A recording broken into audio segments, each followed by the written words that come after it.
Hello viewers, నేను doctor Suma, consultant 49 fertility centre Vijayawada.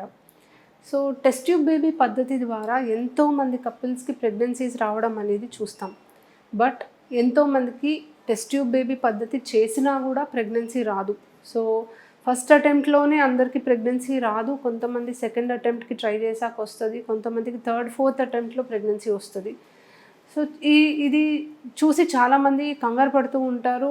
మరి చేయడానికి వాళ్ళు చాలా స్ట్రెస్ తీసుకుంటూ ఉంటారు. ఎందుకంటే ప్రొసీజర్ చేసిన తర్వాత మనకు రిజల్ట్ ఎలా వస్తుంది అనే టెన్షన్ అయితే డెఫినెట్లీ ఉంటుంది. సో ఒకసారి మనం టెస్ట్ ట్యూబ్ బేబీ చేసినప్పుడు, అంటే ఆడవాళ్ళకి శరీరం నుంచి ఎగ్స్ బయటికి తీసి భర్త కణాలతో మనమే కలిపి ఒక ఎంబ్రియో ఫామ్ అయ్యాక ఆ ఎంబ్రియోని మనం గర్భసంచిలో పెడతాం. సో ఏదన్నా కారణం వల్ల ఈ ఫర్టిలైజేషన్ సరిగ్గా జరగట్లేదు, అసలు ఎగ్ అండ్ స్పర్మ్ కలవట్లేదు, ఒకవేళ ఎంబ్రియో ఫామ్ అయ్యాక మళ్ళీ అది గర్భసంచిలో రావడానికి ఏదన్నా ఇబ్బంది ఉంది. సో ఇవన్నీ కూడా మనము బైపాస్ చేస్తాం టెస్ట్ ట్యూబ్ బేబీ ద్వారా. బట్ 100% ప్రెగ్నెన్సీ వస్తుంది అన్న గ్యారంటీ లేదు. ఎందుకంటే మనం ఎంబ్రియో గర్భసంచిలో పెట్టిన తర్వాత ఆ ఎంబ్రియో అతుక్కొని లైఫ్ రావడం మన చేతిలో ఉండదు. సో ఐవీఎఫ్ చేశాక కూడా ప్రెగ్నెన్సీ రాకపోవడానికి కారణాలు ఏంటి అనే దాని గురించి డిస్కస్ చేద్దాం.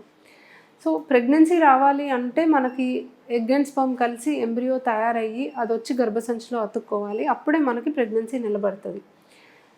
సో ఉదాహరణకి ఇప్పుడు మ్యారేజ్ అయిన కొత్తల్లోనే, ఇప్పుడు మ్యారేజ్ అయిన దగ్గర నుంచి హస్బెండ్ వైఫ్ కలుస్తూ ఉంటారు. కాకపోతే వాళ్ళకి ఫస్ట్ 1 మంత్లోనే లేకపోతే ఫస్ట్ 2-3 మంత్స్లోనే ప్రెగ్నెన్సీ రాదు.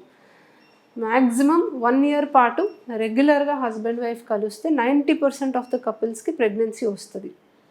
ఇప్పుడు ఏ ప్రాబ్లం లేని వాళ్ళకి మనం చూసుకుంటే ఒక 1 మంత్ లేదా 2 మంత్స్లోనే ప్రెగ్నెన్సీ వచ్చేయాలి. 1 మంత్లో కాకపోతే సెకండ్ మంత్లో. ఎందుకంటే ఎగ్ రిలీజ్ అవుతుంది, వాళ్ళు హస్బెండ్ వైఫ్ రెగ్యులర్గా కలుస్తున్నారు, స్పర్మ్స్ బాగానే ఉన్నాయి, ట్యూబ్స్ ఓపెన్ ఉన్నాయి.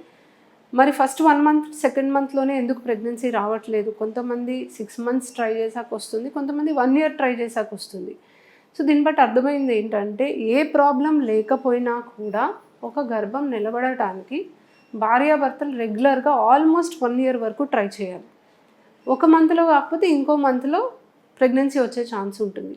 మరి వచ్చిన మంత్లో డిఫరెంట్గా ఏదో జరుగుతుంది కాబట్టి వాళ్ళకి ప్రెగ్నెన్సీ వస్తుంది, రాని మంత్స్లో ఏదో ప్రాబ్లం ఉంది కాబట్టి వాళ్ళకి రావట్లేదు. సో ఎగ్ రిలీజ్ అవ్వి స్పర్మ్ కలిసి ఎంబ్రియో తయారవ్వాలి. ఎగ్ క్వాలిటీ బాగుండాలి, స్పర్మ్ క్వాలిటీ బాగుండాలి. అప్పుడు మంచిగా ఎంబ్రియో క్వాలిటీ కూడా బాగుంటుంది. అండ్ మనకి ఏర్పడిన ప్రతి ఎంబ్రియో కూడా జన్యుపరంగా నార్మల్గా ఉండాల్సిన అవసరం లేదు. సో ఎగ్లో మదర్ నుంచి వచ్చిన జీన్స్ ఉంటాయి, స్పర్మ్లో ఫాదర్ నుంచి వచ్చిన జీన్స్ ఉంటాయి.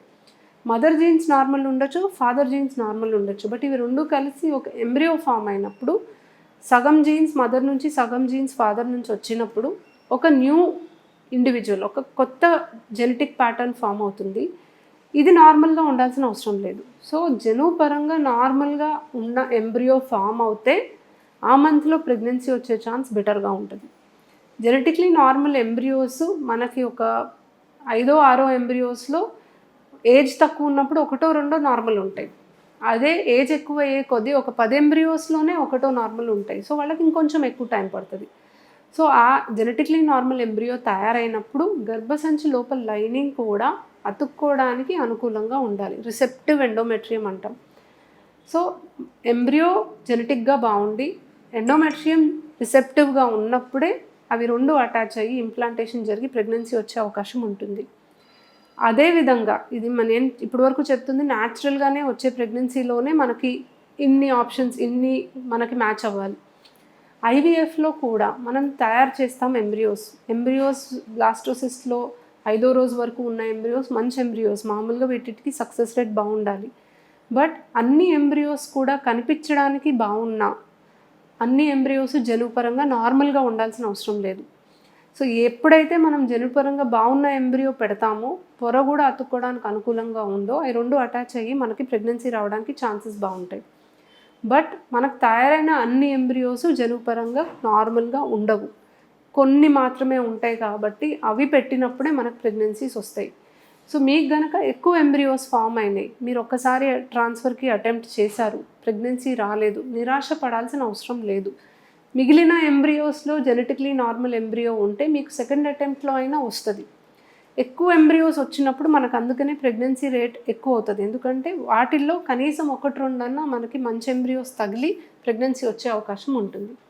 సో ఏ ట్రీట్మెంట్లో కూడా మనకి గ్యారంటీగా ప్రెగ్నెన్సీ వస్తుంది అని లేదండి. ప్రయత్నం చేస్తూ ఉండాలి. నాకు ప్రెగ్నెన్సీ వచ్చే వరకు నేను ట్రై చేస్తాను, నేను పట్టు వదలకుండా ట్రై చేస్తాను అన్న పాజిటివిటీతో మీరు ప్రొసీడ్ అవుతే ఖచ్చితంగా మీకు ప్రెగ్నెన్సీ వస్తుంది. Thank you.